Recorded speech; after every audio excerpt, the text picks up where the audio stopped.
بسم اللہ الرحمن الرحیم۔ السلام علیکم۔ آج ہم بہادر شاہ ظفر کی غزل لگتا نہیں ہے دل میرا اجڑے دیار میں پڑھیں گے۔ اس غزل میں انہوں نے اپنی قید کے دنوں کی روداد بیان کی ہے کہ جب انگریزوں نے 1857 کی جنگ آزادی کے بعد ان کے اقتدار پر قبضہ کر لیا تو ان پر کیا بیتی۔ انہیں قید کر دیا گیا، رنگون میں بھیج دیا گیا، ان کے بیٹوں کو ان کے سامنے قتل کر دیا گیا۔ اس قید کے دوران ان کے دل پر کیا گزری، وہ کس کیفیت سے دوچار ہوئے، اس کا ذکر ان کے اشعار میں دکھائی دیتا ہے۔ بہادر شاہ ظفر کی بے بسی، قید کے دوران کا غزل لکھنا اور وطن میں دفن ہونے کی درخواست رد ہو جانا، یہ زیادہ تر وہ موضوعات ہیں جو اس غزل میں قلم بند کیے گئے ہیں۔ یہ ہے کلیات ظفر، یہ 4 جلدوں پر مشتمل ہے اور بہادر شاہ ظفر کی سارے اشعار اسی ایک کلیات کا حصہ ہیں۔ شعر نمبر 1 ہے جی، لگتا نہیں ہے دل میرا اجڑے دیار میں، کس کی بنی ہے عالم ناپائیدار میں۔ اجڑے کا مطلب ہے ویران، دیار ملک، عالم دنیا، اور ناپائیدار ختم ہو جانے والی یعنی کہ فانی۔ بہادر شاہ ظفر آخری بادشاہ تھے جو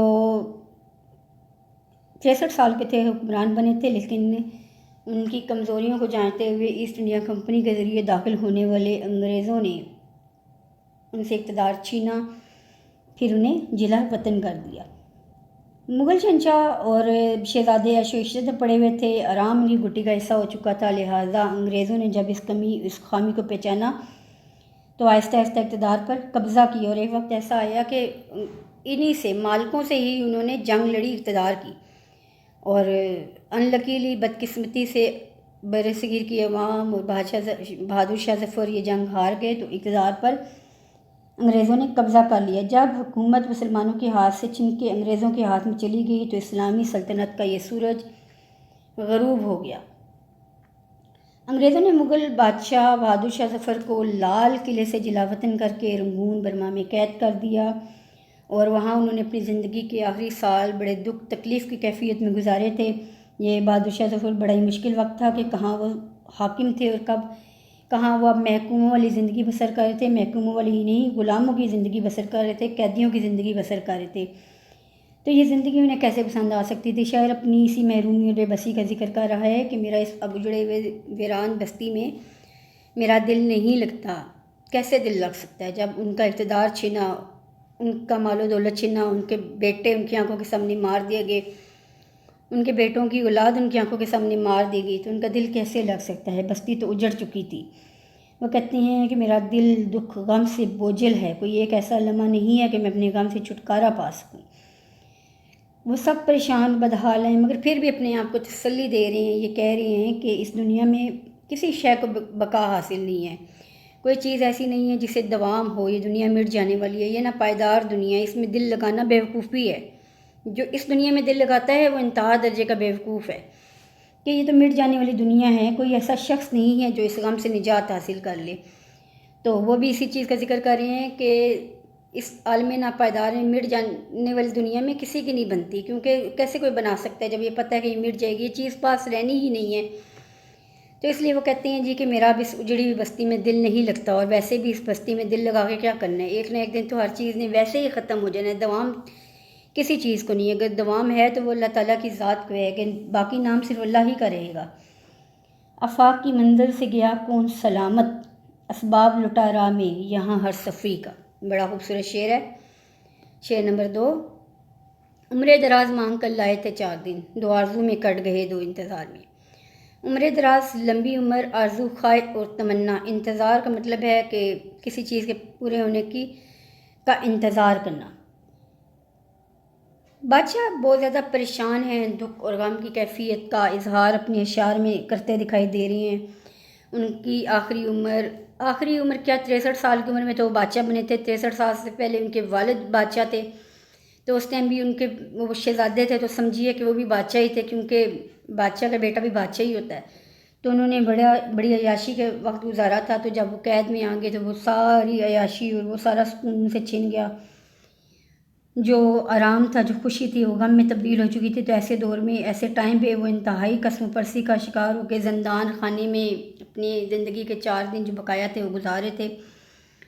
وہ یہ کہتے ہیں کہ یہ محرومی اور حسرت بڑی بری چیز ہے، یہ دنیا بڑی مختصر اور ظالم ہے۔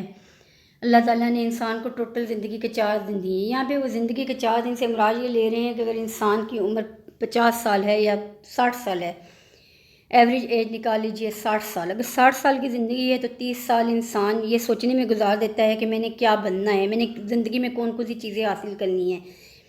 انسانی خواہشات کیا ہوتی ہیں؟ اچھی تعلیم، اچھا گھر، اچھا عہدہ۔ اس کے لیے وہ 30 سال سوچتا رہتا ہے کہ میں نے انجینئر بننا ہے، میں نے ڈاکٹر بننا ہے، یا میں نے کوئی بھی چیز ایسی ہے جو میں حاصل کرنا چاہتا ہوں۔ 30 سال تو انسان اس چیز کی تمنا کرتے ہوئے گزار دیتا ہے کہ میں نے یہ چیز حاصل کرنی ہے، وہ سوچتا ہے، وہ اپنے ٹارگٹ فکس کرتا ہے کہ وہ کیا کیا اچیو کر کے کس منزل تک پہنچنا چاہتا ہے۔ اور بقایا کے جو 30 سال ہوتے ہیں وہ اس انتظار میں گزر جاتے ہیں کہ یہ چیزیں کب پوری ہوں گی، یہ چیزیں میرے ہاتھ میں کب آئیں گی۔ لیکن ہوتا کیا ہے کہ جب ان کے پورے ہونے کا وقت آتا ہے تو انسان دنیا سے رخصت ہو جاتا ہے، پھر اس کے پاس کچھ نہیں رہتا۔ تو وہ کہتے ہیں کہ اللہ تعالیٰ سے 4 دن کی زندگی ادھار لے کے آئے ہیں کہ لیکن کیا وہ زندگی ہے کہ دوست آدھی زندگی ہم آرزویں کرتے رہتے ہیں کہ ہم نے یہ چیزیں حاصل کرنی ہوں، جب وہ آدھی زندگی انتظار میں رہتے ہیں کہ چیزیں کب پوری ہوں گی۔ تو کہہ رہے ہیں کہ جب دنیا سے چلے جانا ہے، اس کی رنگینی نے یہاں ہی رہ جانا ہے، تو پھر پیچھے کیا بچ جاتا ہے؟ اس لیے کوئی بھی خواہش ایسی نہیں ہے جو پوری ہوگی، موت نہیں آنا ہے اور وہ آ کے رہے گی، اور اب زندگی ختم ہونے والی ہے۔ تو انسان جتنی بھی آس امید خواہشات کو پال لے، اس کی خواہشیں پوری نہیں ہوتی، یہ خواہشیں بہت زیادہ ہوتی ہیں۔ مرزا غالب نے بڑا پیارا شعر لکھا ہے اس سچویشن کے حوالے سے کہ ہزاروں خواہشیں ایسی کہ ہر خواہش پہ دم نکلے، بہت نکلے میرے ارماں مگر پھر بھی کم نکلے۔ تو بہادر شاہ ظفر یہاں پہ بھی زندگی کے بے ثباتی اور ناپائیداری کا ذکر کر رہے ہیں کہ انسان جتنی بھی خواہشات اپنے دل میں پال لے، انسان خواہشات کا مجموعہ ہے، اس کی خواہشیں کبھی پوری نہیں ہوتی، اگر ایک پوری ہوتی ہے تو 2 اور جنم لے لیتی ہیں۔ چلتے ہیں شعر نمبر 3 کی طرف۔ بلبل کو باغباں سے نہ سیاس سے گلا، قسمت میں قید لکھی تھی فصل بہار میں۔ باغباں کہتے ہیں مالی کو، سیاس شکاری، فصل بہار، بہار کا موسم۔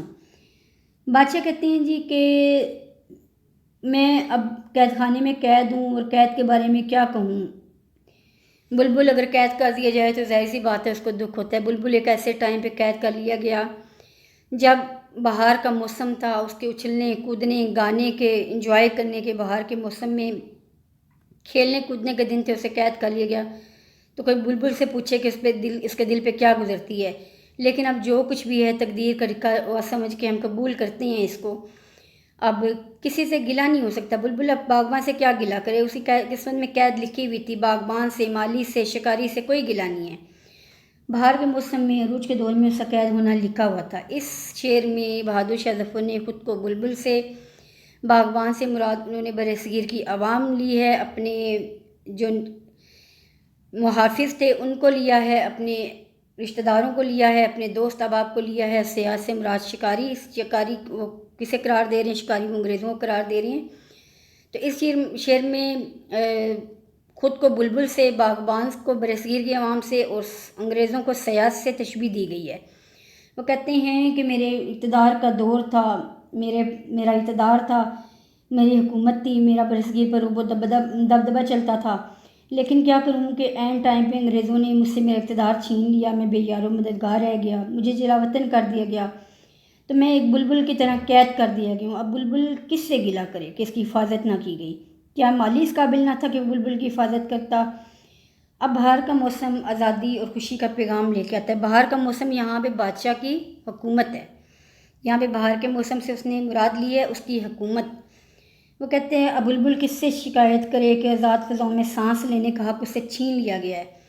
جو کچھ بھی ہے یہ تو قید قسمت میں لکھی ہوئی تھی۔ بادشاہ کہتے ہیں میرا جب بادشاہ کا وقت شروع ہوا، مجھ سے اقتدار چھن گیا، میں اب کس سے گلہ کروں؟ کیا میں برصغیر کی عوام سے گلہ کروں کہ وہ میری حفاظت نہ کر سکے؟ کیا میں اپنے جو حفاظت پر مامور دستہ ہے، جو اپنے فوجی ہیں، جو میری فوج ہے، اس سے گلہ کروں کہ وہ میری حفاظت نہ کر سکے؟ اور شکاری نے مجھے قید کر دیا میری اقتدار کے عروج کے دور میں۔ تو کہتا ہے میں کسی سے گلہ نہیں کرتا، میں تقدیر پہ راضی ہوں، میری تقدیر میں یہ سب کچھ لکھا ہوا تھا، یہ سب کچھ طے شدہ تھا، میرا قید ہو جانا ازل سے لکھا ہوا تھا، میرے نصیب میں یہی تھا کہ میں 63 سال کی عمر میں بادشاہ بننا ہے، اس کے بعد میرے ساتھ یہ واقعات ہونے ہیں۔ تو وہ کہتے ہیں مجھے کوئی گلہ نہیں ہے، یہ قید میری قسمت میں لکھی ہوئی تھی۔ کتنا اچھا شعر ہے جی، جو لکھی قسمت میں ذلت ہو سو ہو، خط پیشانی کوئی کیوں کر مٹائے۔ قسمت میں اگر لکھا ہوا ہے تو وہ ہو کرے گا، ٹال نہیں سکتا، کیونکہ تقدیر لکھنے والا اللہ تعالیٰ ہے۔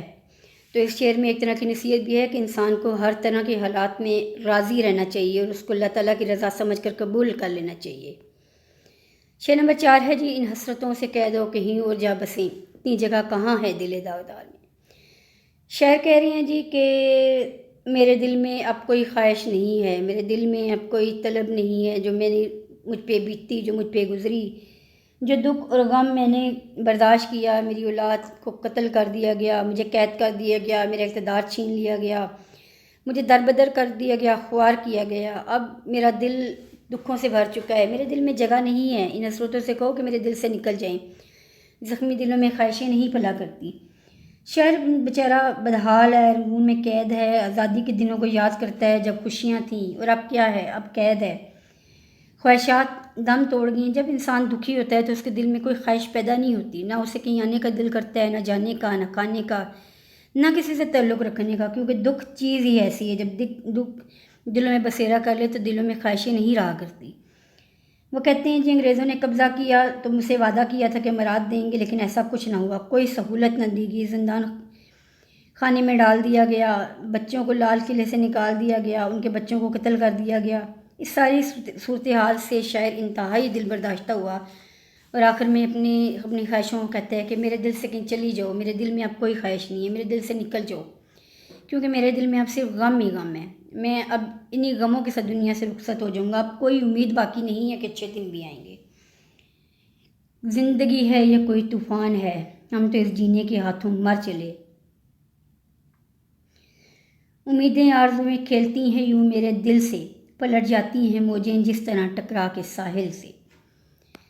5واں شعر جی، دن زندگی کے ختم ہوئے شام ہو گئی، پھیلا کے پاؤں سوئیں گے کنج مزار میں۔ کنج مزار کہتے ہیں قبر، مزار کا کونا، شام ہو گئی یعنی کہ موت کا وقت آ گیا۔ جب سورج غروب ہوتا ہے تو سمجھیں کہ رات ہو جاتی ہے، یعنی کہ اب دن ختم ہونے والا، اب ایک نئی صبح منتظر ہوگی۔ شہر قید میں ہے اور زندگی کے دن گن گن کے گزار رہا ہے، کہاں بادشاہ، کہاں قید، کہاں حاکم، کہاں محکوم۔ تو ظاہر سی بات ہے کہ تکلیف تو ہونی ہے، دکھ تو ہونا ہے۔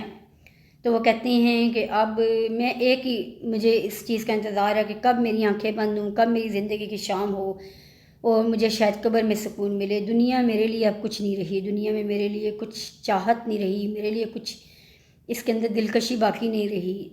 دلکشی کس چیز کے لیے باقی رہے، نہ اقتدار رہا، نہ مال رہا، نہ اولاد رہی اور نہ ہی عزت رہی۔ وہ کہتے ہیں کہ اب کیا رہ گیا میرے پاس پیچھے، بچہ ہی کیا جس کے لیے میں تمنا کروں کہ اس زندگی کی طرف میں لوٹ جاؤں۔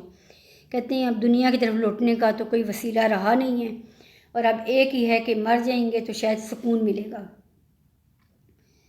کہتے ہیں پریشانیوں سے چھٹکارے کا واحد راستہ یہ ہے کہ اب مجھے موت آ گھیرے اور میری زندگی ختم ہو جائے، تبھی مجھے ان دکھوں پریشانیوں سے سکون مل سکتا ہے۔ کہتے ہیں جی کہ میری زندگی بڑی خوشی آزادی سے گزری، اب قید تنہائی مجھے تنگ کرتی ہے۔ وہ کہتے ہیں میرا قید، اب میں قید میں ہوں، میرے زندگی کے دن ختم ہو چکے ہیں، یہ پریشانیاں تکلیفیں مجھے اندر ہی اندر کھا رہی ہیں، میں انتظار کر رہا ہوں کہ میری موت کا پیغام آئے اور میری رہائی اور نجات کا پروانہ میرے ہاتھ میں تھما دیا جائے۔ دل کو سکون، روح کو آرام آ گیا، موت آ گئی کہ دوست کا پیغام آ گیا، کہہ رہے ہیں مرنے کے بعد میں اپنی قبر میں سکون کی نیند سوؤں گا، پھر کوئی دکھ غم میرے قریب نہ آئے گا، پھر میری روح پرسکون ہو جائے گی کہ میں اپنے رب سے ملاقات کے لیے جا رہا ہوں۔ وہ کہتے ہیں کہ بس اب میں آرام مجھے صرف قبر میں ہی نصیب ہوگا، اب میں قبر کے کونے کا منتظر ہوں کہ کب میری رہائی کا پروانہ آتا ہے اور اس ظالم دنیا سے، اس دکھ بھرے حالات سے میری جان چھوٹ جائے۔ آخری شعر، کتنا ہے بد نصیب ظفر دفن کے لیے، 2 گز زمیں بھی نہ ملی کوہ یار میں۔ بد نصیب، بد قسمت، کوہ یار محبوب کی گلی، 2 گز زمین یہاں پہ قبر کا کنایا ہے۔ اس شعر میں بہادر شاہ ظفر بڑی دکھ، غم، مایوسی کا اظہار کر رہے ہیں۔ انہوں نے انگریز حکومت سے درخواست کی تھی کہ قید تو آپ نے کر دیا، حکومت بھی آپ نے چھین لی، میں بے بس تھا، کچھ نہ کر سکا، اب ایک آخری درخواست یہ ہے کہ مجھے مرنے کے بعد میرے وطن میں دفنا دیا جائے۔ لیکن انگریزوں نے ان کی یہ درخواست رد کر دی تھی۔ اس کی وجہ یہ تھی کہ اگر ان کا جسد خاکی واپس ان کے وطن لے جایا گیا گا، کیا پتہ وہاں اپنے محبوب بادشاہ کو اس حالت میں وہاں آتا دیکھ کر اس کے اندر انتشار یا انتقام کا جذبہ پیدا ہو جائے، وہ الرٹ ہو جائیں، ان کے اندر آزادی کی تحریک پیدا ہو جائے۔ یہ تمام حالات مد نظر رکھتے ہوئے انگریزوں نے ان کی درخواست کو رد کیا کہ بادشاہ کو ان کے وطن میں لے کے جانا دوبارہ سے خطرے کو آواز دینا ہے۔ بادشاہ کی ناکامی، جنگ کی ناکامی کے بعد جب انہیں قید کر دیا گیا، لال قلعے سے نکال دیا گیا، تو حکومت ان کے ہاتھ سے چھنی اور اس کے بعد دلی اجرا تہذیب دم توڑنے لگی۔ تو باقی ماندہ دن انہوں نے جب قید میں گزارے تو اپنے آپ کو بڑے بد نصیب تصور کر رہے ہیں اور کہہ رہے ہیں کہ اب میں کیا کروں، یہ قید مجھے لے ڈوبی ہے، اب اسی قید میں نے مر جانا ہے۔ لیکن ایک آخری انہوں نے امید ظاہر کی کہ مجھے دفنا دیا جائے، لیکن جب انہیں یہ پتہ لگ گیا کہ انگریزوں نے ان کی درخواست رد کر دی تو بڑی بے چینی سے، بڑے دکھ سے، غم سے وہ کہہ رہی ہیں کہ میری ایک حکومت تھی، میری شان و شوکت تھی، یہ میرا عظیم دور تھا، برصغیر کا سنہری اور زرین دور تھا، میں مغلیہ دور کا بادشاہ تھا، اور اب کتنا بد نصیب ہوں کہ میں نے جس ملک میں بادشاہی کی، جہاں میں نے اپنی زمین میں جہاں میرا حکم چلتا تھا، میرے آگے درباری کھڑے رہتے تھے ہاتھ باندھ کے، آج وہی وطن ہے کہ میں اتنا بد نصیب ہوں کہ مجھے وہاں پہ دفن ہونے کی جگہ نہ ملی۔ یہ دنیا جائے عبرت ہے، اس فانی دنیا سے سب نے کوچ کر جانا ہے۔ وہ قسم پرسی میں اپنے حالات کو دیکھ رہا ہے، وہ قسم پرسی کا شکار ہو کے اپنے دکھ اور غم کو اپنے قلم کے ذریعے بیان کر رہا ہے، اپنے الفاظ کو اپنے دکھ کو بیان کرنے کے لیے شاعر نے قلم کا سہارا لیا۔ وہ کہتے ہیں میں کتنا بد نصیب ہوں، مجھ سے بد نصیب بھی کوئی ہوگا کہ وہ جگہ جہاں میری اجازت کے بغیر ایک پتا نہ ہلتا تھا، آج وہی زمین وہاں پہ مجھے قبر کی جگہ نہیں ملی۔ مجھ سے تو بہتر فقیر ہوں گے جو کم از کم اپنی زمین میں دفنائے تو جا رہی ہیں۔ میرا اقتدار کس چیز کا کہ مجھے میرے وطن میں ہی دفن ہونے کی جگہ نہ ملی۔ تو یہ شعر بادشاہ کا بڑا ہی دکھ بھرا ہے۔ مجھ کو دیار غیر میں مارا وطن سے دور، رکھ لی میرے خدا نے میری بے کسی کی لاج۔ کہہ رہے ہیں کہ بس میری اس بے کسی کی لاج اللہ نے ایسے رکھی کہ مجھے ہی اس دنیا سے اٹھا لیا۔ تو یہ شعر بادشاہ کے دکھ اور غموں کا عکاس ہے۔